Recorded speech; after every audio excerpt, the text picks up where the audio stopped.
तकरीबन 14 अरब साल पहले हुआ महाविस्फोट बिग बैंग के बाद ब्रह्मांड की उत्पत्ति हुई और तकरीबन 4.5 अरब साल पहले धूल तथा गैसों से बने बादल, जिसे नेबुला कहा जाता है, इससे हमारे सौरमंडल का निर्माण हुआ। ये बादल करोड़ों सालों तक ब्रह्मांड में एक डिस्क के आकार में घूमते रहे तथा गुरुत्वाकर्षण के कारण पास आते गए। सूर्य, पृथ्वी तथा अन्य ग्रहों का भी निर्माण हुआ। पृथ्वी अपने निर्माण के समय आज की तरह बिल्कुल भी नहीं थी, बल्कि किसी आगे के गोले के समान गर्म थी। इसमें नहीं पानी था और नहीं ऑक्सीजन। पृथ्वी विकास के लिए एक लंबे दौर से गुजरी है, जिसके परिणाम स्वरूप पृथ्वी पर जीवन संभव हो पाया है। समय के साथ कई प्राकृतिक घटनाएं घटी, जिन्होंने पृथ्वी पर जीवन को मुमकिन बनाए हैं। ऐसी कुछ घटनाओं के बारे में हम यहाँ पर चर्चा करेंगे। पृथ्वी पर जीवन संभव हो सके, इसके लिए पहली घटना थी सौरमंडल में पृथ्वी का स्थान। सौरमंडल में पृथ्वी जिस क्षेत्र में स्थित है उसे गोल्डीलॉक जोन कहते हैं। शुक्र ग्रह तथा मंगल के मध्य में स्थित ये क्षेत्र पूरे सौरमंडल में एकमात्र क्षेत्र है।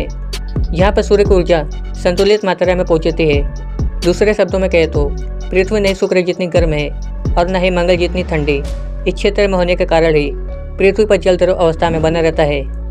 हम जानते हैं कि पृथ्वी अपनी दूरी पर घूमती हुई सूर्य की परिक्रमा करती है, जिसके चलते दिन रात और मौसमों में बदलाव होते हैं। लेकिन पृथ्वी का अपनी दूरी पर बने रहना संभव नहीं था और ऐसी स्थिति में पृथ्वी पर जीवन भी संभव नहीं हो पाता। यह संभव हो पाया है मंगल जितने बड़े ग्रह के पृथ्वी से टकराने के कारण। पृथ्वी निर्माण के कुछ समय बाद एक ग्रह पृथ्वी से टकरा गया, जिसके परिणाम स्वरूप पृथ्वी की सतह से धूल, मिट्टी, धातुएं तथा अन्य हल्के पदार्थ अंतरिक्ष में पृथ्वी चारों ओर एक छल्ले के रूप में चक्कर लगाने लगे और इनके इकट्ठा होने से चंद्रमा का निर्माण हुआ। चंद्रमा को होने से पृथ्वी को स्थिरता मिली। चंद्रमा द्वारा पृथ्वी पर लगाए जाने वाला गुरुत्वाकर्षण बल पृथ्वी को अपने स्थान पर रोके रखता है। स्थिरता मिलने के बाद आवश्यकता थी पानी की, जो अभी तक धरती में मौजूद नहीं थी।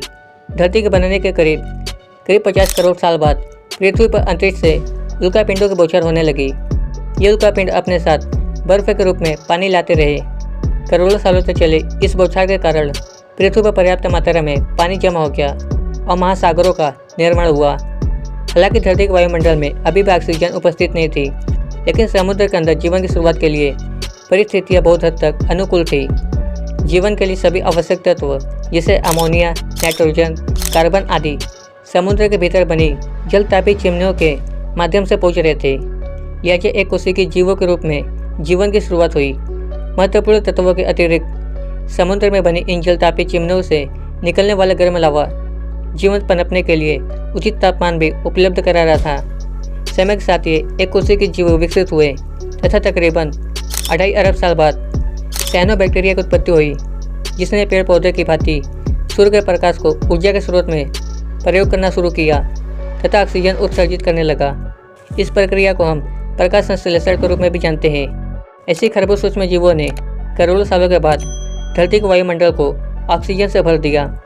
ऑक्सीजन के होने से पृथ्वी को ओजोन परत के रूप में एक सुरक्षा कवच मिला, जिसके परिणाम स्वरूप सूर्य से आने वाली हानिकारक पराबैंगनी किरणें पृथ्वी तक नहीं पहुंच सकती थी।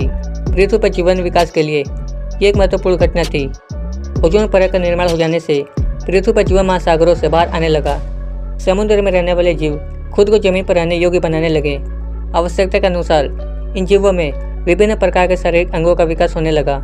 लगभग 23 करोड़ साल बाद कुछ जीव विकसित होकर एक विशालकाय जीव में परिवर्तित हो गए, जिन्हें डायनासोर के नाम से जाना जाता है। इनके विशालकाय शरीर के कारण परिस्थितिक तंत्र पर इनका राज्य स्थापित हो गया। लिहाजा कुछ जीवों ने डायनासोर से अपनी रक्षा के लिए खुद को शारीरिक रूप से विकसित किया। ऐसे जीवों में दिमाग विकसित हुआ। उनका शरीर छोटा होने लगा ताकि वे डायनासोर के नज़रों में आसानी से न आ सके। उनमें सूंघने और देखने की जबरदस्त काबिलियत विकसित हुई और अंडे देने के बजाय बच्चे पैदा करने का गुण विकसित हुआ।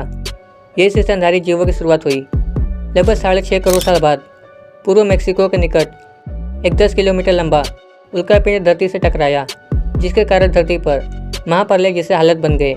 धरती का तापमान बहुत ज़्यादा बढ़ गया और उच्च तीव्रता की भूकंप तरंगें प्रत्येक दिशा में बढ़ने लगी। महासागरों में भयानक सुनामी आने लगी। अनेक स्थानों पर ज्वालामुखी विस्फोट हुए। धूल तथा धुएं से सारा वायुमंडल भर गया। इसके चलते सूर्य की रोशनी पृथ्वी तक नहीं पहुंच सकी। इस प्रलय की वजह से 15 करोड़ सालों से राज कर रहे डायनासोर समेत 75% जीवों का अंत हो गया।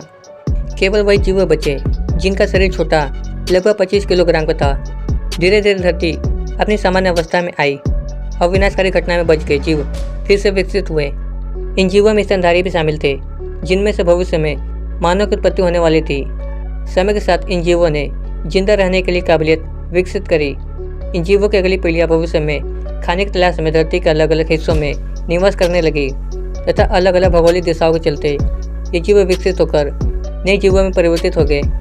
महाप्रलय में जीवित बचे चूहे के आकार के स्तनधारी प्रलयों में खाने की तलाश में पेड़ों पर चढ़ने का गुण प्राप्त किया और विकसित होकर किसी वानर का रूप लिया।